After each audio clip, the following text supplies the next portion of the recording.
Lecture 3 start करते हैं। Last lecture में हमने कॉन्स्टिट्यूशनल मोरालिटी देख लिया था कि कॉन्स्टिट्यूशनल मोरालिटी का कैसे यूज़ करना है। महाभारत और उनके कैरेक्टर से हम क्या क्या एथिकल टर्म्स और एथिक्स रिलेटेड चीज़ों का हम इस्तेमाल कर सकते हैं अपने आंसर में। रामायण की चीज़ें हमने देख ली थी। फिर हिस्टोरिकल ऋग्वेद से देखा हमने कुछ पॉइंट्स। फिर भक्ति सूफी मूवमेंट से इनटॉलरेंस टॉलरेंस हो गया। कम्युनल हार्मनी देखी। सूफी एथिक्स को देखा। फिर इस्लामिक एथिक्स को देखा। रियलाइजेशन, सेल्फ रियलाइजेशन वगैरह टर्म्स को हमने जाना। Honest earning honest living Sikhism से सीखा। बुद्धिस्ट से अपन लोगों ने एट फोल्ड पाथ देखा। और कुशल कम अकुशल कम देखा। जैन एथिक्स से हमने अनेकांतवाद स्यादवाद को जाना। एरिस्टोटल से वर्चू एथिक्स के बारे में जाना। वर्चुअस लाइफ के बारे में जाना। कैटेगोरिकल इम्पेरेटिव 1 2 3 हमने देखा और इसका यूज़ कैसे करना है ये भी देखा हमने। फिर हम आगे चलते हैं। कॉन्सिक्वेंशलिज्म टीलियोलॉजी हमने डियोंटोलॉजी पढ़ लिया था। डियोंटोलॉजी जो ड्यूटी परफॉर्म करता है अपने अपने काम के बारे में सोचता है, उसके रिजल्ट के बारे में नहीं सोचा। वैसे टीलियोलॉजी टीलियोलॉजी कॉन्सिक्वेंसेस के बारे में सोचता है। मैं अगर कुछ काम कर रहा हूँ तो मुझे फल मिलना ही चाहिए ये सोचता है। रिजल्ट ओरिएंटेड होते हैं ये ओनली एंड के बारे में सोचते हैं। मैकियावेली मैकियावेली एक बहुत बड़े पॉलिटिकल थिंकर थे। ये कहते थे एंड जस्टिफाई द मीन्स। मतलब अगर जैसे एक पॉलिटिशियन के रूप में देख लेते, कोई पॉलिटिशियन है अगर वो सत्ता में आना चाहता है तो उसका सिर्फ एक ही गोल होना चाहिए कि मुझे सत्ता में आना है। एंड है ना, कि मुझे सत्ता में आना है, चाहे मैं कोई भी मीन का फॉलो करूँ, चाहे मैं कुछ भी तरीका को फॉलो करूँ, मुझे सत्ता में आना है, यही उसका एम होना चाहिए। मैकियावेली कहते हैं ये end justify the mean. USA using wrongful mean to achieve target of make USA great again. जो यूएसए है वो रॉन्गफुल मीन का इस्तेमाल कर रहा है। जैसे वो बेफिजूल के टैरिफ लगा रहा है अदर कंट्रीज पे। वो चाह रहा है कि ज़्यादा से ज़्यादा प्रॉफिट यूएसए को मिले, बाकी लोगों को उतना प्रॉफिट ना मिले। इंडिया पे 50% टैरिफ लगा दिया तो वो चाहता है कि उसका यूएसए ग्रेट बन जाए फिर से। मगर वो जो उसका मीन है, उसका गोल तो अच्छा है उसके देश के प्रति, मगर जो उसका मीन है वो रॉन्ग है ना। स्टेट कॉन्सिक्वेंशलिज्म ये क्या कहते हैं कि जो चीज़ मेरे स्टेट के लिए अच्छी है वो मैं करूँगा। तो यूएसए स्टेट कॉन्सिक्वेंशलिज्म के हिसाब से सही कर रहा है कि भाई वो टैरिफ लगा रहा है, दूसरों को परेशान करने की कोशिश कर रहा है, तो वो अपने स्टेट के लिए अच्छा कर रहा है। हाँ बिल्कुल अच्छा कर रहा है। तो स्टेट कॉन्सिक्वेंशलिज्म मोहिस कॉन्सिक्वेंशलिज्म के हिसाब से वो सही कर रहा है। USA implying tariff on country, they think that this action helpful to USA, therefore it is a ethical action। तो उनको लग रहा है कि जो टैरिफ लगा रहे हैं ये अच्छा कर रहे हैं, हम लोग अच्छा टैरिफ लगा रहे हैं और हमारे देश को ये फ़ायदा देगा तो वो सही है। वैसे ही पाकिस्तान क्या सोचते हैं कि हम चाइना से मिल जाएंगे, हम टेररिज्म को अपहोल्ड करेंगे तो ये हमारे स्टेट के लिए अच्छा है।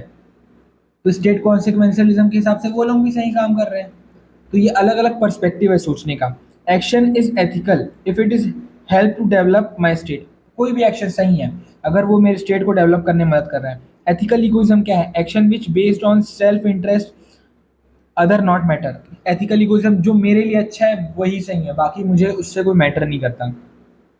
ठीक है, मतलब सिर्फ पर्सन अपने एथिक ईगो के बारे में सोच रहा है, सिर्फ और सिर्फ अपने बारे में सोच रहा है। जैसे कि कोई पर्सन है, या तो मैं मेहनत कर लूँ, या तो मैं किसी अपने रिच अंकल को मार दूँ, उसके पूरे पैसे हड़प लूँ। Killing rich uncle to get money, है ना। अगर एथिकल इगोइज्म को सब फॉलो करने लगे एनार्की आ जाएगा हमारे देश में। आयन रैंड क्या कहते हैं? आयन रैंड कहते हैं अगर सब स्टेट एथिकल इगोइज्म को फॉलो करने लगे तो एनार्की आ जाएगा। एनार्की का मतलब होता है situation in which a person do not obey the rule and law and action based on self interior action करने लगता है, वो रूल्स लॉ को फॉलो नहीं करता। एनार्की मतलब लॉलेसनेस आ जाना। Psychological egoism, human is naturally self interested. Human क्या होता है? नेचुरली सेल्फ इंटरेस्टेड होता है। यूज़ क्या है? एथिकल इगोइज्म और साइकोलॉजिकल इगोइज्म। ये क्या, ये दोनों का अपन लोग ना डीमेरिट में यूज़ कर सकते। कोई केस स्टडी आया, कोई बिल्डर है, उसने जहाँ ज़मीन पे बिल्डिंग नहीं बनानी थी वहीं पर उसने बिल्डिंग बना दी ताकि उसको कुछ फ़ायदा हो सके। तो वो क्या फॉलो कर रहा है? एथिकल इगोइज्म को फॉलो कर रहा है, साइकोलॉजिकल इगोइज्म को फॉलो कर रहा है कि वो सिर्फ अपने बारे में सोच रहा है, वहाँ जो लोग रहेंगे आसपास के लोगों के बारे में नहीं सोच रहा है। जैसे कि घाटकोपर में होर्डिंग कोलैप्स हुआ था, वहाँ उन लोगों ने बीएमसी से कोई परमिशन नहीं ली थी, सिर्फ जा करके उसको खड़ा कर दिया था। इससे क्या हुआ, जब वो टूटा हवा से तो बहुत लोग उसमें मारे गए। तो डीमेरिट में इसका इस्तेमाल कर लेंगे, इसका एथिकल इगोइज्म और साइकोलॉजिकल इगोइज्म। एथिकल अल्ट्रुइज्म क्या है? Welfare of the other rather than self, मतलब अपने से ज़्यादा दूसरों के बारे में सोचना, वो होता है एथिकल अल्ट्रुइज्म। जैसे कैलाश सत्यार्थी, उन्होंने चाइल्ड लेबर के प्रति काम किया, अपना पूरा जीवन समर्पित कर दिया चाइल्ड लेबर्स को इस गंदगी से बाहर निकालने के लिए, बच्चों को, है ना। मलाला, मलाला क्या है? वुमेन के एजुकेशन के लिए लड़ गई टेररिस्ट लोगों से, गोली खा ली उसने, तो क्या उसने क्या फॉलो किया? एथिकल एल्ट्रुइज्म फॉलो किया। Welfare of government lies in welfare of public. Government अगर अपना अच्छा चाहती है तो लोगों का अच्छा करे, जब लोग खुश होंगे गवर्नमेंट से तो गवर्नमेंट को फिर से री इलेक्ट करेंगे। Utilitarianism, greatest good of greatest number of people, मतलब आपका जो एक्शन हो वो कुछ लोगों के लिए ना हो, सबके लिए हो। जैसे कि कई नेता होते हैं, वो कहते हैं कि अगर हम आए तो इस रिलीजन के लोगों को बहुत फायदा होगा। नहीं, इसको फॉलो नहीं करना है, हमें सब रिलीजन को लेकर के चलना है, हमें यूटिलिटेरियनिज्म फॉलो करना है, मतलब greatest good of greatest number of people, ज़्यादा से ज़्यादा लोगों का फायदा होना चाहिए। Even COVID-19 vaccine show ill effect in some people, but largely it protect population from COVID। देखिए, जो कोविड 19 है उसके केसेस आ रहे हैं कि वो कुछ लोगों में हार्ट की डिसीज पैदा कर दे रहा है, हार्ट में कुछ दिक्कतें ला दे रहा है, मगर ज़्यादातर लोगों को उसने तो फ़ायदा ही पहुंचाया ना। अगर वो 1 करोड़ लोगों को लगा है, उसमें से अगर 20-40 लोगों को इसमें दिक्कत आ रही है, लेकिन ज़्यादातर लोगों को तो इससे फ़ायदा ही हुआ ना, वो कोविड से बच पाए। ये कहता है utilitarianism. In Delhi, home voting facility to the in Delhi home voting facility to the 85 year and above person, मतलब जो 85 और 85 से ज़्यादा के लोग थे उनको होम वोटिंग की व्यवस्था दी गई। तो ये क्या हुआ? ये यूटिलिटेरियनिज्म को फॉलो कर रहा है, ज़्यादा लोगों को सुविधा मिली इससे, जो एजेड लोग थे। Utilitarianism given by Bentham and Mill. तो अगर कोई क्वेश्चन आए कि greatest good for greatest number of people हो गया, और ज़्यादा लोगों का इसमें फ़ायदा हो, अगर ऐसे टर्म का इस्तेमाल हो, या फिर benefit of individual lies in benefit of society, ऐसा क्वेश्चन हो, तो आप यूटिलिटेरियनिज्म को बेंथम होकर से जोड़ करके स्टार्ट कर सकते हैं। हाई प्लेजर इंटेलेक्ट, लो प्लेजर मटेरियलिज्म। जैसे हाई प्लेजर होते हैं ना, कि अगर मैं किसी का भला कर रहा हूँ, मैं बहुत अच्छे काम कर रहा हूँ, मैं अपने आप को डेवलप कर रहा हूँ, मैं स्किल डेवलप कर रहा हूँ जिससे लोगों को फायदा हो रहा है, ये क्या होता है? ये कुशल काम में आता है। कुशल काम हमने बुद्धिज्म में पढ़ा था, ठीक है। और लोअर प्लेजर मटेरियलिज्म, कि मैं पैसे कमा लूँ, उसके लिए कोई भी मीन फॉलो करूँ, मैं सिर्फ अपने बारे में सोचूं, एथिकल इगोइज्म को फॉलो करूँ, साइकोलॉजिकल इगोइज्म को फॉलो करूँ, तो क्या होगा? ये मटेरियलिज्म को फॉलो कर रहा हूँ, मैं मटेरियलिज्म में घुस चुका हूँ, तो ये अकुशल कम में आ जाएगा। प्लूरलिस्टिक वैल्यू क्या होता है? It mean accepting and respecting the diversity of religion, culture, language, idea, living together in peacefully, ठीक है। प्लूरलिस्टिक वैल्यू क्या है? कि एक्सेप्ट करना डाइवर्सिटी को, तभी क्या होगा? हार्मनी होगा, पीस होगा। जैसे Bharat, Bharat unity in diversity का प्रतीक है। हमारे यहाँ बहुत प्रकार के रिलीजन, लैंग्वेज, ये सब फॉलो होते हैं, मगर हम सब लोग पीसफुली एक साथ रहते हैं। तो ये क्या सोच कर, या क्या शो कर रहा है? हमारा प्लूरलिस्टिक वैल्यू शो कर रहा है। जो हमारे देश के लोग हैं वो प्लूरलिस्टिक हैं, सबके प्रति आदर का भाव, और सब रिलीजन हो गया, लैंग्वेज हो गया, प्रांत हो गया, सबको एक्सेप्ट करता है। तो इसको ये भारत, जैसे इसमें भारत माता का एग्जाम्पल ले सकते हैं हम, unity in diversity, pluralistic value uphold करता है। Celebration of the International Yoga Day 2025 with participation of people from different countries and faith show pluralistic value. जो हमने इंटरनेशनल योगा डे 2025 को सेलिब्रेट किया, अलग अलग देश से अलग अलग रिलीजन के लोग आए, और अलग अलग रीजन में ये सेलिब्रेट हुआ, तो ये क्या शो कर रहा है? प्लूरलिस्टिक वैल्यू शो कर रहा है, ठीक है। प्रैग्मेटिज्म क्या होता है? एक्शन इज जज based on the practical consequences which is based on experience. कोई भी आप एक्शन ले रहे हैं, उसका प्रैक्टिकल कॉन्सिक्वेंसेज के बेसिस में उसका जजमेंट करना, ठीक है। अगर कोई सिविल सर्वेंट है, वो कोई पॉलिसी लागू कर रहा है, कोई पॉलिसी उसने ए पॉलिसी लागू की, तो वो जानता है कि मैंने ऐसी पॉलिसीज और भी लागू की थी, उसका लूप होल जानता है, उसका मेरिट जानता है, उसका डीमेरिट जानता है, तो उन सब के बेसिस पे उस पर वो चेंज करेगा और कॉन्सिक्वेंसेस को सोच करके अपना एक्शन लेगा। तो इसको बोलते हैं प्रैग्मेटिज्म बोलते हैं, ठीक है। आइडियलिज्म क्या होता है, आइडियल सिनेरियो के, आइडियल सिनेरियो क्या होता है कि अगर मैं अपना ही एग्जांपल लेता हूँ, आइडियल सिनेरियो होगा मैं 5 बजे उठूंगा, मैं मैं मैं एक्सरसाइज करूंगा, फिर मैं 7 बजे ब्रेकफास्ट करूंगा, फिर मैं 8 बजे से पढ़ना स्टार्ट करूंगा, फिर मैं 2 बजे तक पढ़ाई करूंगा, फिर खाना खाऊंगा। ये एक एक आइडियल हो गया कि भाई ये आइडियल फॉलो होता है। मगर प्रेगमेटिज्म, मैं जानता हूँ कि कल रात को मैंने 2 बजे तक पढ़ाई की, 2 बजे तक पढ़ाई की, तो मुझे थोड़ा लेट में उठना पड़ेगा, मैं 5 बजे नहीं उठ पाऊंगा, तो मुझे मिडिल पाथ फॉलो करना पड़ेगा, एडाप्ट करना पड़ेगा सिचुएशन के हिसाब से। फिर रियलिज्म क्या होता है, ग्राउंड रियलिटी। अब मुझे देखना पड़ेगा कि अगर मैं किसी जॉब में रिलेटेड हूँ तो मुझे उसे भी सोचना पड़ेगा, फिर मुझे पढ़ाई के लिए भी टाइम निकालना पड़ेगा। मतलब ये रियलिज्म, मतलब ये ज़्यादा रियलिस्टिक बेस है। आइडियल मतलब एकदम आइडियल सिचुएशन, प्रेगमेटिक कि मिडिल पाथ, कि भाई तुम दोनों काम कर लो, तो मिडिल पाथ फॉलो कर लो, कभी ऊपर नीचे कर लो, अडेप्ट हो जाओ सिचुएशन के साथ। रियलिज्म क्या है, जो रियल में है, जो मेरे साथ अभी हो रहा है मैं उसको फॉलो करूँ, ग्राउंड रियलिटी को, ठीक है। Realism, seeing dealing with things as they are, ground reality scenario, a civil servant acknowledge limited budget constraint before planning a welfare scheme. देखिए, मतलब रियलिज्म क्या है, जो आइडियल सिचुएशन या फिर जो प्रेजेंट सिनेरियो है उसके हिसाब से आपका एक्शन होना चाहिए। कोई सिविल सर्वेंट है, उसको कोई पॉलिसी इंप्लीमेंट करना है, मगर उसे पता चल गया कि मेरे पास बजट की कमी है, तो उसे उस हिसाब से उसे रियलिस्टिक वैल्यू शो करना होगा और उस हिसाब से एक्शन लेना होगा कि उतने ही बजट में वो अच्छा परफॉर्म कर पाए, चीज़ों को अच्छे से चीज़ों को इम्प्लीमेंट कर पाए।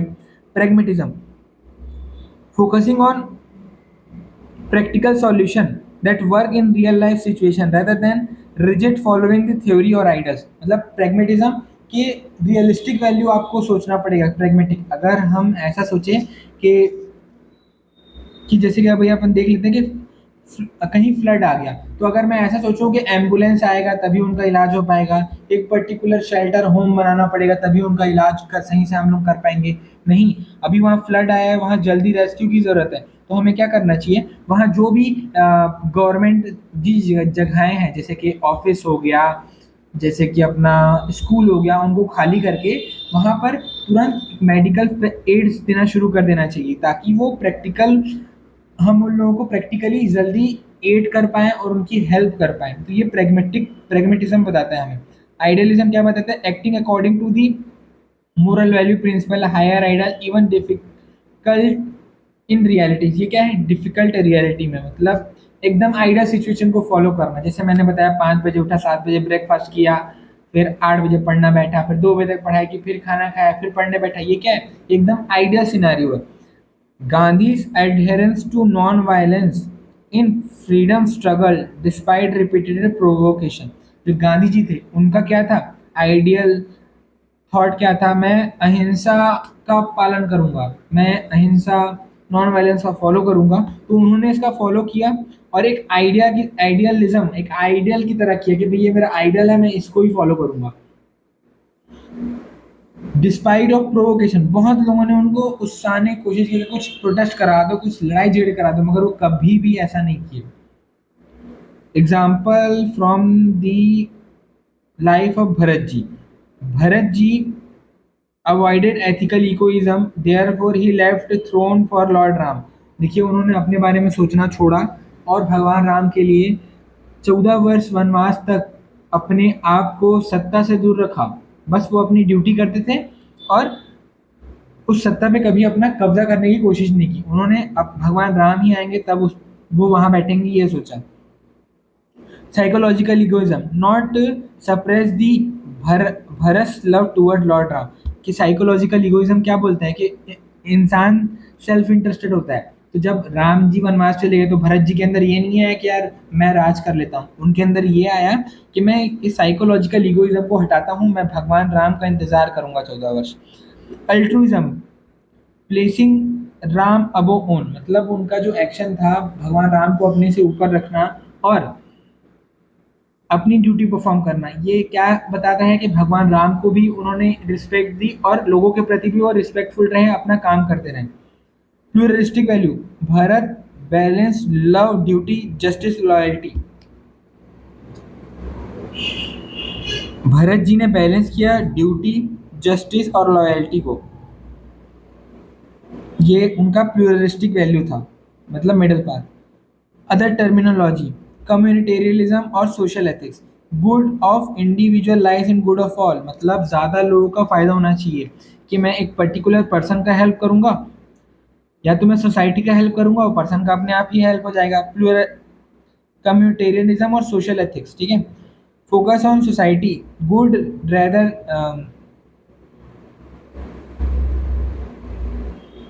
Focus on society, good of rather than good of individual. हमें सोसाइटी के ऊपर फोकस करने, ज़्यादा लोगों के ऊपर फोकस करना चाहिए, उनकी हेल्प करनी चाहिए, rather than as compare to single or individual person.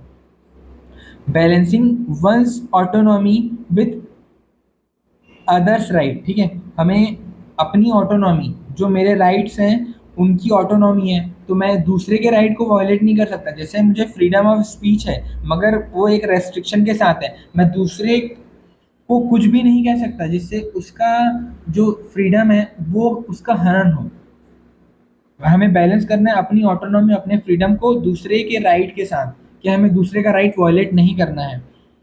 Categorical imperative one, action should moralful that it become principle. जो हमारा एक्शन होता है वो इतना मोरलफुल होना चाहिए, मोरलफुल होना चाहिए कि वो एक प्रिंसिपल बन जाए। जैसे महात्मा गांधी ने अहिंसा और नॉन वायलेंस का इस्तेमाल किया, जो कि एक प्रिंसिपल बन गया प्रोटेस्ट के लिए। अभी भी हम देखेंगे अहिंसा और पीसफुल प्रोटेस्ट होता है, ठीक है।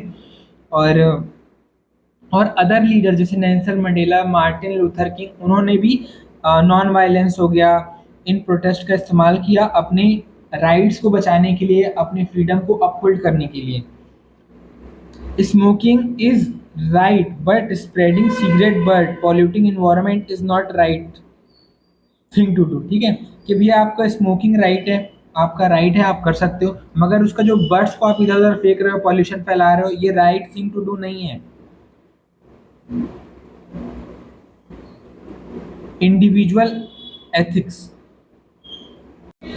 तो स्मोकिंग आपका राइट है, मगर ये सिगरेट बर्ड्स प्लास्टिक को पॉल्यूशन फैलाना, ये आपका राइट थिंग टू डू नहीं है, ये आपका राइट नहीं है। Individual ethics, individual is a part of society, individual action affect the society. Individual society का पार्ट है, उसका एक्शन अफेक्ट करेगा सोसाइटी को। अगर कोई पर्सन अनएथिकल एक्टिविटी कर रहा है, जैसे ड्रग एडिक्शन कर रहा है, तो वो इस इंडिविजुअल से सोसाइटी को भी हार्म पहुंचाएगा। वो फोकस ऑन इंडिविजुअल एक्शन और डूइंग, मतलब वो अपने एक्शन के बारे में ही फोकस करेगा, दूसरे से उसको कोई लेना देना नहीं है। दूसरे को बेनिफिट हो, दूसरे को हार्म हो, उससे उसको कोई लेना देना नहीं है। Economic ethics, economy policy, economic policy, business practice, work culture uphold human dignity and value, है ना। Economic policy, business practice, work culture uphold करता है ह्यूमन डिग्निटी एंड वैल्यू का। Anna Sebastian died due to workload, the institute treated her as means, मतलब यहाँ पर एना Sebastian को mean के जैसा ट्रीट किया गया, बल्कि उसको एंड के जैसा ट्रीट करना था। ये कैटेगोरिकल इम्पेरेटिव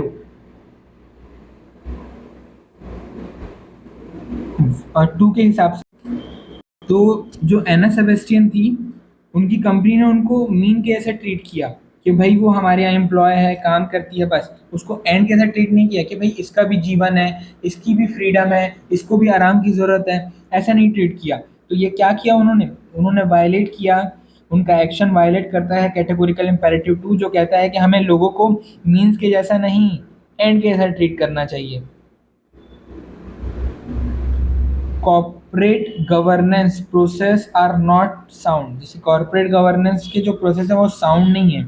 जैसे कि EY चेयरमैन थे, after death of Anna Sebastian said that other employ also work that much. वो कहते हैं कि भाई एना सेबेस्टियन में ही कुछ वीकनेस होगी, इस कारण उसकी डेथ हो गई, अदर वर्कर्स भी इतना काम करते हैं।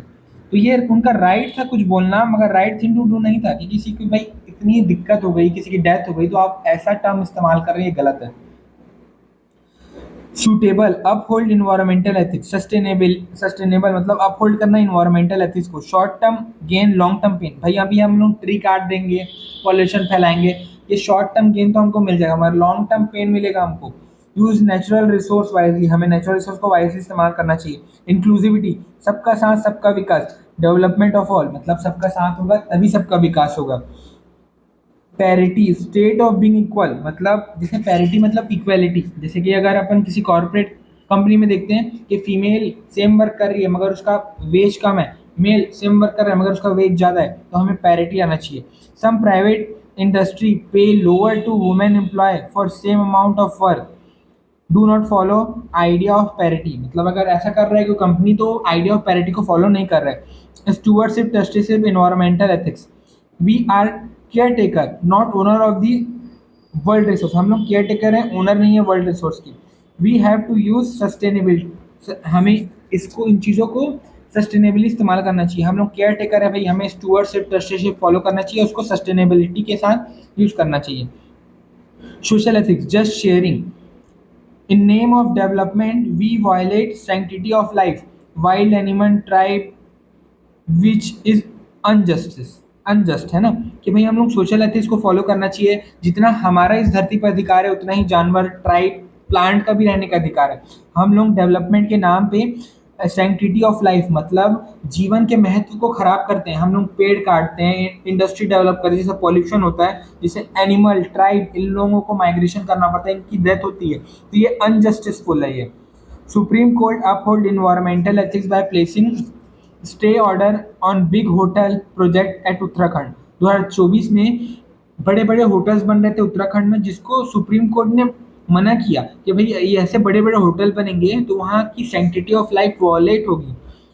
Supreme court close mine at Sariska uphold sanctity of wild life, Sariska wild life sanctuary था, वहाँ पर माइनिंग होने जा रही थी, तो उसको सुप्रीम कोर्ट ने मना किया भैया sanctity of the wild life को खराब कर रहा है, वॉयलेट कर रहा है, तो वहाँ पर माइनिंग नहीं होगी, तो इसको कैंसिल कर दिया सरिस्का माइनिंग को, ठीक है। पंतारा अपहोल्ड करता है sanctity of life by providing immediate aid and security to the environment, वो इमीडिएट एड प्रोवाइड करते हैं एनिमल्स को और सिक्योरिटी प्रोवाइड करता है इन्वायरमेंट को, वहाँ पेड़ वेड़ काटने नहीं दिया जाता उनके एरिया पे, और सिक्योर करते हैं वाइल्ड लाइफ को। Cultural ethical relativism change with culture society and time, हमें सोसाइटी के साथ कल्चर के साथ चेंज होना चाहिए। Ethics is what is socially culturally approved, मतलब एथिक्स क्या है जो सोशली कल्चरली अप्रूव्ड है। अभी जैसे हमारे सोसाइटी में लिव इन रिलेशनशिप सोशली और कल्चरली एक्सेप्टेबल नहीं है, तो लिव इन रिलेशनशिप क्या हो गया, अनएथिकल हो गया, ठीक है। Positive, morality is not absolute but relative, जो मोरालिटी होती है वो एब्सोल्यूट नहीं होती, रिलेटिव होती है, कि भाई झूठ बोलना गलत है मगर उस झूठ से किसी की जान बच जाए तो वो सही है, तो मोरालिटी एब्सोल्यूट नहीं होती, रिलेटिव होती है। डिफरेंस शुड सेलिब्रेटेड रिस्पेक्टेड, है ना, डिफरेंस जो हमारे अंदर लैंग्वेज का डिफरेंस है वो सेलिब्रेट करना चाहिए, कि भाई यार तुमको महाराष्ट्रियन आती है, तुम्हें हिंदी आती है, तुम्हें कन्नड़ आती है, वो रिस्पेक्टफुल होना चाहिए, ना कि उससे कम्युनल हारमोनी वगैरह होनी चाहिए, है ना। तो इसको हम लोग यूज़ कर सकते हैं कम्युनल हारमोनी और कोलिजियलिटी में, कि हमको रिलेटिव मोरालिटी का इस्तेमाल करना चाहिए और जो हमारा डिफरेंस है उसको सेलिब्रेट करना चाहिए। नोवर डूअर स्प्लिट, एग्जाम्पल देख लेते हैं कि मैं जानता हूँ कि विक्रमादित्य एक बहुत ही अच्छा पर्सन है, वो हमेशा ऑनेस्ट है अपने काम के प्रति, मगर उसके ऊपर प्रेशर किया जाता है उसको ब्राइब लेने के लिए, तो उसके वैल्यू क्या थे, उसकी वैल्यू थी ऑनेस्टी, मगर उसने क्या किया, करप्शन किया, तो उसके वैल्यूज और उसके एक्शन में एक स्प्लिट आ जाता है, जिसको नोवर डूअर स्प्लिट बोलते हैं। ये केस स्टडी वगैरह में बढ़िया इस्तेमाल हो जाएगा कि कोई पर्सन है, विसल ब्लोवर है, वो उसे पता है कि ये इलफुल वर्क चल रहा है, तो वो अपनी कंपनी का जा कर के विसल ब्लो कर दे और अपनी कंपनी का स्कैम को उजागर कर दे, या तो वो चुप रहे। तो ये नोवर डूअर स्प्लिट बताता है। थिंकर इसमें दयानंद सरस्वती आप ऐड कर सकते हैं, जैसे Aditya known for his honesty but force to indulge in corruption, मगर उसको फोर्स किया जा रहा है और करप्शन कर लेता है, तो नोवर डूअर स्प्लिट हो गया कि मेरे वैल्यूज अलग है, मेरा एक्शन अलग हो गया। Nowhere doer split demerit use करो, है ना। नोवर डूअर स्प्लिट को डीमेरिट में इस्तेमाल कर सकते हैं कि मेरे वैल्यू तो ऑनेस्टी या इंटीग्रिटी है, मगर मैं करप्शन कर रहा हूँ। ठीक है, example, following course of action lead to knower doer split mention by the Dayanand Saraswati, ऐसे इस टर्म का इस्तेमाल कर सकते हैं। Pakistan top leader promoting terrorism when they harm normal civilian of Pakistan, then this leader are in conflict और नोवर डूअर स्प्लिट। देखो, पाकिस्तानी जो लीडर हैं वो लोग टेररिज्म को अपहोल्ड करते हैं ना, प्रमोट करते हैं। जब वो टेररिस्ट आकर के उनके सिविलियन या उनके लोगों को ही मारते हैं, तब उन्हें लगता है कि यार हम हमारे वैल्यू थे, हम टेररिज्म को सपोर्ट करेंगे, मगर ये टेररिज्म हमारे ही लोगों को हार्म पहुंचा रहा है। Nowhere doer split. Doctrine of Karma, ये क्या होता है? Every action has consequences, her action का कुछ कॉन्सिक्वेंसेस होता है। Corruption in action, suspend from post, है ना, ये आपका एक्शन हुआ, ये उसका रिजल्ट हुआ।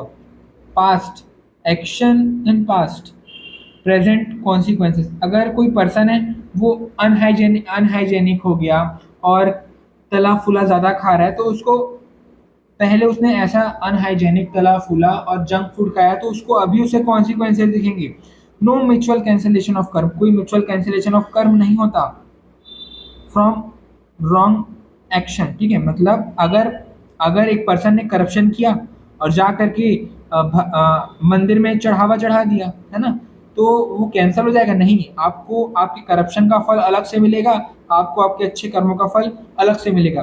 कोई इसमें म्यूचुअल कैंसलेशन नहीं होता कि भाई तुमने ए गलत काम किया और बी सही काम किया, ये दोनों कट गया, तुम्हारा जीरो हो गया। नहीं, ऐसा नहीं होता है।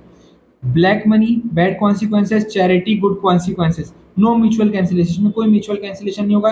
ब्लैक मनी का आपको अलग फल मिलेगा और चैरिटी का आपको अलग कर्म फल मिलेगा। इसमें आपको डीमेरिट के तौर पे मिलेगा, इसमें आपको गुड के तौर पे मिलेगा। Doctrine of double effect, it means an action cause both good and bad effect is morally permission if the intention is good and bad effect is only due to unintended side effect। जैसे doctrine of double effect, जैसे कि जब Covid vaccine आई, है ना, Covid vaccine लगी सबको, तो काफ़ी लोगों कुछ लोगों में इसके रॉन्ग इफेक्ट, मतलब इसके साइड इफेक्ट दिखने लगे, मगर ज़्यादातर लोगों ने इसमें पॉजिटिव इफेक्ट शो किया और लोगों को कोविड से बचाया। तो अगर आप कुछ इंटेंशन, मगर गवर्नमेंट की इंटेंशन थी कि लोगों को कोविड से बचाया जा सके, पॉजिटिव इंटेंशन थी, तो doctor line of double effect हमें बताता है कि आप कोई एक्शन करते हैं, उसका नेगेटिव और पॉजिटिव दोनों कॉन्सिक्वेंसेस आएंगे, मगर आपका इंटेंशन सही होना चाहिए, तभी आप साइड इफेक्ट से लड़ पाएंगे और उसके बैक इफेक्ट को आप फेस कर पाएंगे। तो अल्टीमेटली आपके एक्शन का इंटेंशन अच्छा होना चाहिए, उसके पॉजिटिव नेगेटिव दोनों होंगे। A civil servant approving a development project benefit thousand, but unintentionally it displace migrate few families। कि भाई सिविल सर्वेंट ने कुछ डेवलपमेंट प्रोजेक्ट किया, मगर उसके कारण कुछ लोगों को माइग्रेशन करना पड़ा, अपना घर छोड़ना पड़ा। तो उसका इंटेंशन तो डेवलपमेंट था, मगर उसके एक्शन से कुछ लोगों को माइग्रेशन करना पड़ा अनइंटेंशनली, कुछ लोगों के लिए वो साइड इफेक्ट बन गया। Doctrine of double effect used by government but organization justifying policies and organization justifying policies। ठीक है, कि भाई doctrine of double effect government इस्तेमाल करती है कि भाई हमारा एक्शन अच्छे के लिए लिया था मगर गलत हो गया। जैसे कि डिमोनेटाइजेशन, इसको लिए थे करप्शन खत्म कर देंगे, बहुत सारे इसमें दावे किए थे, मगर इसका फल क्या निकला? जीरो, कुछ नहीं निकला। तभी मोदी जी कभी इसका नाम ही नहीं लेते, कभी बोलते हैं क्या हमारे कारण से ऐसा हुआ, डिमोनेटाइजेशन किया मैंने, कभी बोलते हैं? नहीं बोलते, क्योंकि उसका गलत ही साइड इफेक्ट ज्यादा आए थे। Do not fit with rule of law, I am playing with knife mistakenly I injured someone. अगर मैं डॉक्ट्राइन ऑफ डबल इफेक्ट को अपने अनजस्टिसफुल एक्शन की में लगा दूंगा, तो ये नहीं, ये फॉलो नहीं होता कि भाई कि मैं तो यार चाकू से खेल रहा था, गलती से किसी को इंजर हो गया, तो ये यहाँ पर ये doctrine of double effect follow नहीं होगा। आपका इंटेंशन नहीं दिखेगा कि भाई आप तो खेल रहे थे, तो मस्ती कर रहे थे, नहीं। आपने गलत किया, आपके ऊपर एक्शन होगा। Other theories, discourse ethics, case study में इसका इस्तेमाल करना है। Ethics, ethical communication to find solution that satisfied the objection. International conference to reduce global warming gas, reduce the release of global warming gas, uphold the ethical communication। देखिए अगर किसी मतलब अगर केस स्टडी आ गया आपके ऊपर, आपका केस स्टडी आ गया क्वेश्चन, कम्युनल राइट हो गया, लिंग्विस्टिक इंटॉलरेंस हो गया, या तो पॉल्यूशन बढ़ रहा है उसके ऊपर क्या करना चाहिए, तो आप यहाँ पर डिस्कोर्स एथिक्स का इस्तेमाल करेंगे कि भाई हमको एथिकल कम्युनिकेशन का इस्तेमाल करना चाहिए, दोनों पक्षों का मत लेना चाहिए और एक सही एंड पे आना चाहिए कि दोनों का ही फायदा हो। जैसे कि इंटरनेशनल कॉन्फ्रेंस होते हैं, वहाँ पर जैसे ग्रीन हाउस गैसेस रिलीज हो रही है, उनके ऊपर बात होती है, उसको रिड्यूस कैसे करें, तो उसके ऊपर एथिकल कम्युनिकेशन होता है लोगों के बीच, कंट्रीज के बीच, कैसे इसको कम करें। Supererogation, beyond call of duty, मतलब आप अपनी ड्यूटी से ज़्यादा एक्शन परफॉर्म कर रहे हैं। Police officer voluntary arrange blood for accident victim late night beyond his official duty. कोई पुलिस ऑफिसर है, वो देखता है कि एक्सीडेंट हो गया है, तो उसका काम है रिपोर्ट लिख देना और जा करके एक्शन ले लेना, मगर वो देखता है कि भाई जो इंजर्ड पर्सन है उसको काफ़ी ब्लड लॉस हो गया है, वो विक्टिम के लिए ब्लड अरेंज करने की कोशिश करता है, वो उसकी ड्यूटी नहीं है, वो उसको कर रहा है, तो ये क्या कर रहा है, वो सुपर एरोगेशन कर रहा है, मतलब अपनी ड्यूटी से आगे जा करके काम कर रहा है। जैसे आईपीएस अंकिता शर्मा है, वो अंडर प्रिविलेजेस चाइल्ड को टीच करती है वीकेंड्स में, तो वो उनके लिए ऑब्लिगेशन नहीं है, फिर भी वो ऐसा करती हैं। कारण ऐसा क्या है कि वो सुपर एरोगेशन शो कर रही है, अपनी ड्यूटी से बियॉन्ड काम कर रही है ना, वो उनके अंदर का कंपैशन शो करता है, एल्ट्रुइस्टिक एक्शन शो कर रहा है ये हमको। वर्चुअल एथिक्स क्या होता है, question on character using virtual ethics. ठीक है, अगर कोई क्वेश्चन आ जाता है कि सिखिज्म में गुरु नानक जी के कैरेक्टर्स बताओ, है ना, उनकी टीचिंग्स बताओ, भगत सिंह के टीचिंग्स बताओ, तो वहां पर अपन वर्चुअल एथिक्स का इस्तेमाल कर सकते हैं। Emphasis on developing good character, ये क्या करता है, वर्चुअल एथिक्स गुड कैरेक्टर को डेवलप करने में मदद करता है। कार्डिनल वर्चूज, है ना, सिखिज्म में हमने कार्डिनल वर्चूज पढ़े, दान दया धर्म, है ना, ये सब चीज़ें पढ़ी, ये इंपॉर्टेंट है, इंपॉर्टेंट वैल्यू है जिसको हम लोग आंसर में इस्तेमाल करेंगे। जैसे जस्टिस हो गया, फोर्टिट्यूड हो गया और प्रूडेंस हो गया। जस्टिस मतलब सबको बराबर अमाउंट में, सबको इक्वल होने चाहिए और सबको जस्टिस मिलना चाहिए, सबको समानता न्याय मिलना चाहिए, ये होता है जस्टिस। फोर्टिट्यूड क्या है, करेज ड्यूरिंग एडवर्सिटी, एडवर्सिटी में भी आप करेज शो कर रहे हैं।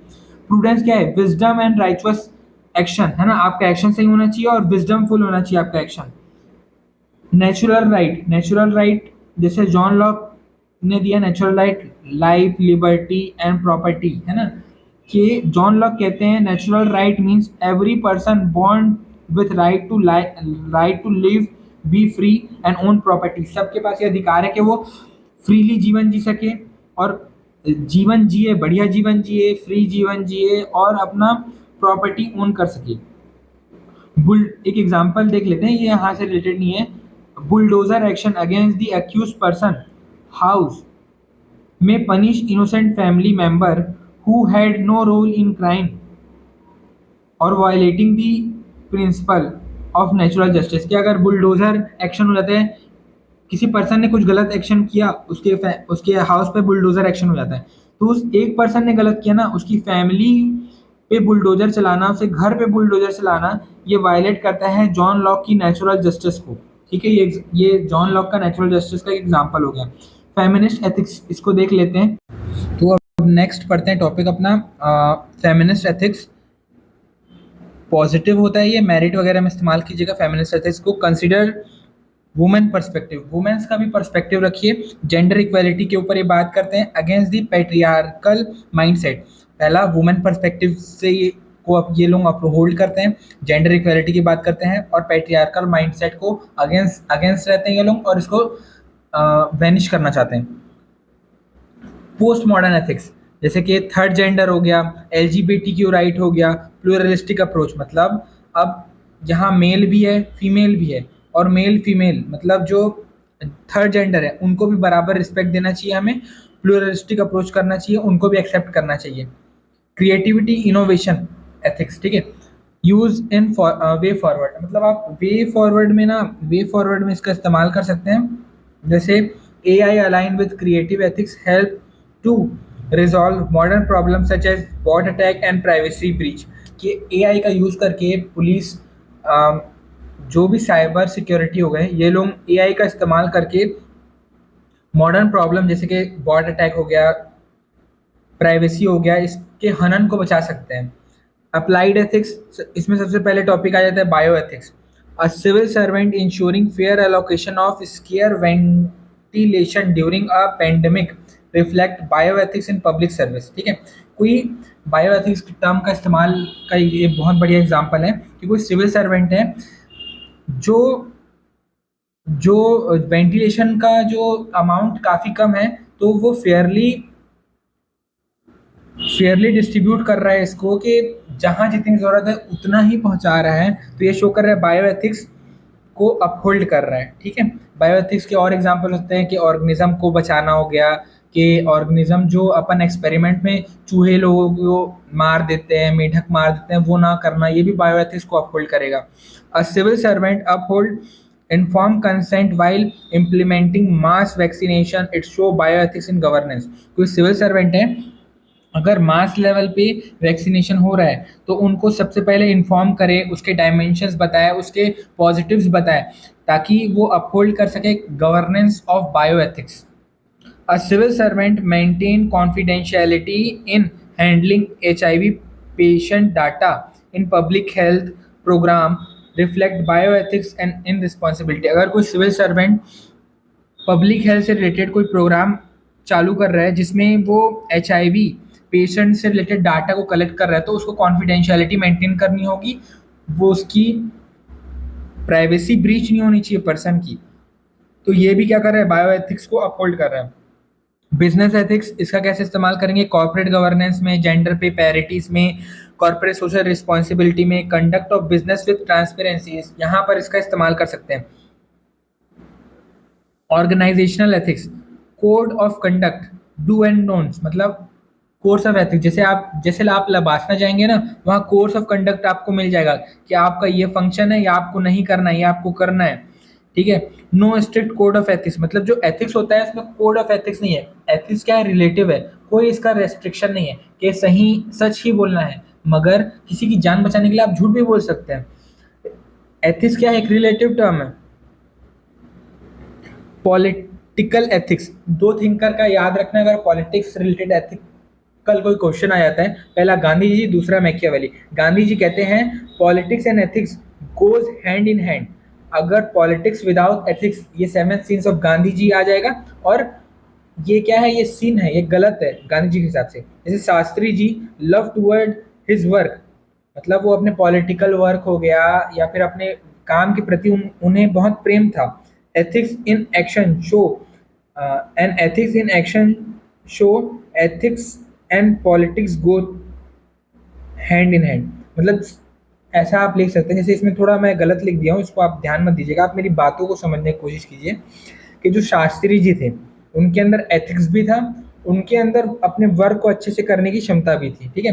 एथिक्स और पॉलिटिक्स, मतलब अपना पॉलिटिकल काम भी वो सही से करते थे, और वो पॉलिटिकल काम एथिकल भी होता था। तो उन्होंने अपहोल्ड किया एथिक्स प्लस पॉलिटिक्स, है ना। तो वैसा हमें काम करना चाहिए, ठीक है। मैकियावेली क्या कहते हैं, king only one right to consolidate power means not matter.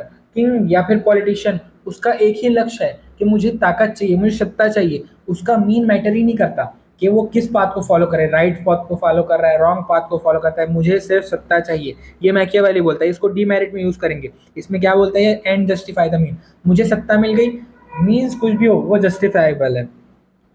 Hitler follow the wrongful means to develop dictatorship world and uphold Machiavelli and justify the means। जो हिटलर था उसने जस्टिफाई किया Machiavelli and justify the means.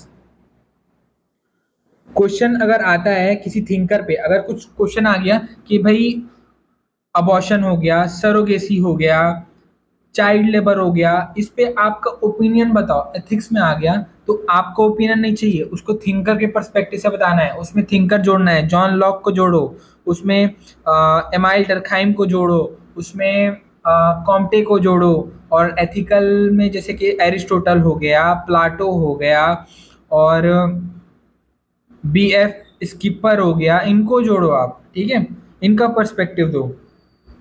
Ethics in public life have to be grounded, है ना, ethics in public life have to be grounded in ethics. Ethics in public life have to be grounded in ethics in private life. देखिए एक, ये थोड़ा सा समझने में दिक्कत हो रही होगी आपको, लेकिन मैं इसको आसानी से समझाता हूँ। ये नोवर डूअर स्प्लिट का एग्जांपल है कि आप अपने घर में देखे होंगे, जैसे आप ही हैं, आप अभी थोड़ा गुस्से हैं, आप अपने छोटे भाई को डांट देंगे, मगर आप अभी ऑफिस गए, तब आपको सबके सामने, लोगों के सामने अच्छे से बिहेव करना पड़ेगा, वरना आप अनएथिकल हो जाएंगे। तो ये स्टेटमेंट कह रहा है कि अगर आपको लोगों के सामने एथिकल बनना है तो सबसे पहले प्राइवेटली, अपने जो प्राइवेट सर्कल है अपने प्रति भी आप एथिकल एक्शन शो करें। अनएथिकल एक्शन अगर आप अपने प्रति, अपने लोगों के प्रति, अपने आसपास के लोगों के प्रति शो करेंगे तो आप पब्लिकली भी अनएथिकल होंगे। अगर आज पता नहीं चल रहा है तो कल ही पता ही चल जाएगा। Make private life better than only after public life become better, कि भैया आपको प्राइवेट लाइफ अच्छी बनानी होगी तभी आपकी पब्लिक लाइफ भी अच्छी बन सकती है। Ethics in public private life grounded in private life, कि भैया आपका पब्लिक में एथिकल एक्शन क्या है आपका, वो ग्राउंडेड होगा, वो बेस्ड होगा आप प्राइवेटली कैसा एक्शन लेते हैं अपने छोटों के साथ, अपने साथ कैसा एक्शन लेते हैं, वैसे ही आप पब्लिक के साथ भी एक्शन लेंगे unknowingly. Treating other as end, मतलब कैटेगोरिकल इंपेरेटिव वन, ठीक है, treating other as end categorical imperative one, है ना, ये क्या कहता है कि भाई किसी को मीन की तरह ट्रीट नहीं करना चाहिए कि यार ये मेरे यहाँ लेबर है, ये मेरे यहाँ काम करता है, ये मेरे लिए मेरे को प्रॉफिट जनरेट करके दे रहा है, मुझे तो ये मेरे को प्रॉफिट दे रहा है, मतलब ये मुझे मीन दे रहा है ना, तो मेरे को इसके एंड से क्या लेना देना। मगर कैटेगोरिकल इंपेरेटिव वन टू बोलता है कि हमको एंड मैटर करना चाहिए, कि वो लेबर काम कर रहा है, हमें उसकी रिस्पेक्ट करनी चाहिए, उसकी भी एक डिग्निटी है, उसकी भी एक लाइफ है, उसका भी एक फ्रीडम है, उसका हनन नहीं करना चाहिए, ये हमें बताता है categorical imperative two. Private life, family, friend, partner, self monitor, inner peace help to live a good private life, मतलब प्राइवेट लाइफ पे कोई क्वेश्चन आ गया, private life should be very peaceful, ऐसा वगैरह कुछ भी, तो उसमें आप इस्तेमाल करेंगे सेल्फ मोरालिटी हो गया, इनर पीस हो गया, लव टूवर्ड फ्रेंड, पार्टनर, ये आपका हेल्प करेगा एक गुड प्राइवेट लाइफ जीने के लिए, ये आप लिख सकते हैं, ठीक है। To follow the ethics which character should present in you, ठीक है, मतलब कि भैया आप एथिक्स फॉलो कर रहे हो तो आपके अंदर ये कैरेक्टर होने चाहिए, है ना, इंटीग्रिटी होनी चाहिए, कोलिजियलिटी होनी चाहिए, डिवोशन टू ड्यूटी होना चाहिए, एक्सपोज करप्शन होना चाहिए, आप करप्शन को एक्सपोज कर दें, आपको ट्रेनिंग मिलनी चाहिए, आपके अंदर अकाउंटेबिलिटी होनी चाहिए, मॉनिटरिंग एक्शन, आपको अपने एक्शन को मॉनिटर करना चाहिए, रिव्यू करना चाहिए, और रूल परफॉर्म करने चाहिए, तभी आपका एक्शन सही होगा। तो अगर आपके अंदर एथिक्स आ जाएगा तो आप ये क्या कह रहे हैं, to follow the ethics this character should present in you, आपके अंदर ये कैरेक्टर होंगे तभी आप एथिक्स सही से फॉलो कर पाएंगे। Integrity, collegiality, devotion to duty, expose corruption, training, accountability, monitoring in action, review code and rule to perform action, ठीक है, course of action to take, ethics in public life, ठीक है, जैसे कि अप्लाई कोड ऑफ एथिक्स है ना, ethics in public life क्या होगा, अप्लाई कोड ऑफ एथिक्स, आप जहां भी काम कर रहे हैं वहां पर आपको उसके एथिकल जो भी सिचुएशन है वैसे फॉलो करना होगा, है ना, सो कोड ऑफ एथिक्स वहां के फॉलो करने होंगे आपको। प्रोवाइड ट्रेनिंग, है ना, कि पब्लिक लाइफ में आपको एथिकल बनना है तो आपको सबसे पहले वहाँ का कोड फॉलो करना होगा। दूसरा, प्राइवेट ट्रेनिंग, आपको प्रोवाइड, आपको ट्रेनिंग मिलनी चाहिए, है ना, तभी आप पब्लिकली अच्छा एथिकल बिहेवियर और एक्शन परफॉर्म कर पाएंगे। आपको अपने सेल्फ एक्शन को मॉनिटर करना पड़ेगा, रिव्यू करना पड़ेगा, और आपको एक लीडर बनना पड़ेगा जो कि लीड करे फ्रंट से, है ना, तो तभी आप पब्लिक लाइफ में एथिकल एक्शन परफॉर्म कर पाएंगे, आप एक बढ़िया एथिकल पर्सन बन पाएंगे, है ना। अगर कोर्स ऑफ एक्शन कैसा होना चाहिए, तो हम नोलान से भी इसका एग्जांपल ले सकते हैं। नोलान का ट्रिक क्या है, सो हेल, ठीक है, Sohail, selfless openness, objectivity, honesty, accountability, integrity, leadership. A public servant should be selfless to uphold ethics in public life, है ना। एक पब्लिक सर्वेंट को ओपननेस होना चाहिए उसके अंदर, तभी वो ethics and integrity in public life ला पाएगा। उसके अंदर ऑब्जेक्टिविटी होना चाहिए कि वो चीज़ों को ऑब्जेक्टिवली सोच सके, तभी वो सोसाइटी में हार्मनी ला पाएगा, कम्युनल वायलेंस को रोक पाएगा। एक पब्लिक सर्वेंट में हॉनेस्टी होनी चाहिए, तभी वो अपने ड्यूटीज़ को प्रेशर सिचुएशन में भी अच्छे से परफॉर्म कर पाएगा। अकाउंटेबिलिटी, वो कोई भी पॉलिसी अप्लाई कर रहा है तो उसके लिए अकाउंटेबल होना चाहिए, तभी वो उसको पूरे मन से करेगा, ताकि ज़्यादा नंबर ऑफ पीपल, मतलब पब्लिक का ये फ़ायदा पहुँचाए, पब्लिक का इसमें फ़ायदा हो। The public servant should have integrity toward his work, it will uphold course of action toward the interest of the peoples. ठीक है। एक पब्लिक सर्वेंट के अंदर लीडरशिप होना चाहिए, तभी वो पॉलिसी को सही तरीके से इम्प्लीमेंट करा पाएगा और अपने जो अंडर में जो वर्कर काम कर रहे हैं उनको एक सही डायरेक्शन दे पाएगा। रोल ऑफ पब्लिक सर्वेंट, ठीक है। Traditional family manage private affair to help other, है ना। कि role of public servant traditionally कि उसको अपना फैमिली टाइम, है ना, मैनेज करना पड़ेगा, ताकि वो ज़्यादा लोगों के लिए इंटरेस्ट में के लिए काम कर सके, उन लोगों के अपहोल्ड के लिए काम कर सकते। उसके लिए जॉब ही सब कुछ है, वो डिपार्टमेंट को पहले प्रेफरेंस देगा और सोसाइटी और पब्लिक ही उसका डोमेन है वर्क का, तो वो उनके लिए काम करेगा। ठीक है। Role of public servant, family को समय देना पड़ता है, उसको डिपार्टमेंट के बारे में सोचना पड़ेगा, अपने जॉब और सर्विस के बारे में उसको सोचना पड़ेगा, है ना, उसके लिए काम करना पड़ेगा, सोसाइटी और पब्लिक के वेलफेयर के लिए काम करना पड़ेगा। इमर्जिंग रोल क्या है पब्लिक सर्वेंट का? एडवोकेट फॉर मार्जिनलाइज, वो मार्जिनलाइज लोगों की मदद करें, ठीक है, जैसे women, child, ST SC, handicap. ठीक है। Enable partnership between NGO public, जन भागीदारी, है ना, वो इनेबल करे पार्टनरशिप, ताकि NGO और लोग मिलकर के लोगों के डेवलपमेंट में मदद कर सकें। Help to develop interdependence to all, है ना, ये हेल्प करे इंटरडिपेंडेंस डेवलप करने में NGO हो गया और पब्लिक के बीच, ताकि अच्छे से सोसाइटी का अपहोल्ड हो और सही से एक सोसाइटी एक रिदम में चल सके। Do not work in silos, work in collegiality, मतलब एक पब्लिक सर्वेंट को मैं ही सब कुछ कर लूँगा ये नहीं सोचना चाहिए, हम सब मिल करके कुछ अच्छा करेंगे। उसको साइलोज में नहीं, उसको कोलिजियलिटी के साथ काम करना चाहिए।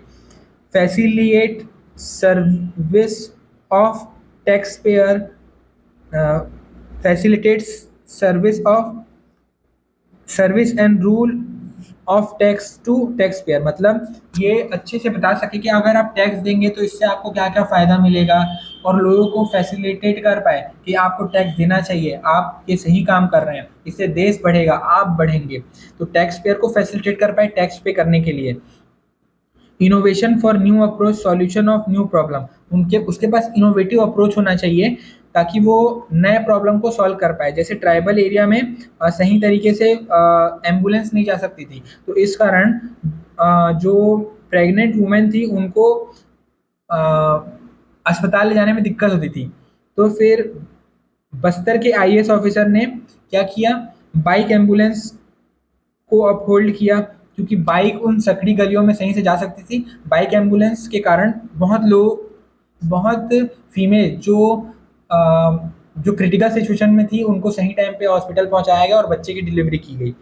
तो एक IAS ऑफिसर ने इनोवेटिव अप्रोच किया न्यू प्रॉब्लम्स के लिए। ठीक है। साइबर अटैक के लिए वही AI का इस्तेमाल करना, ये भी आ सकता है इसमें। Integrator of inter service collaboration, new education policy implementation, है ना।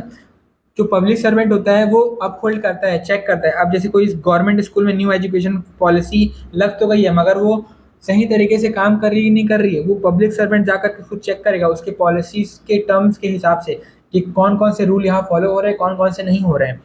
तो ये अपना चैप्टर नंबर 3 कंप्लीट होता है। अब आपको चैप्टर नंबर 4 पे मिलते हैं अपन।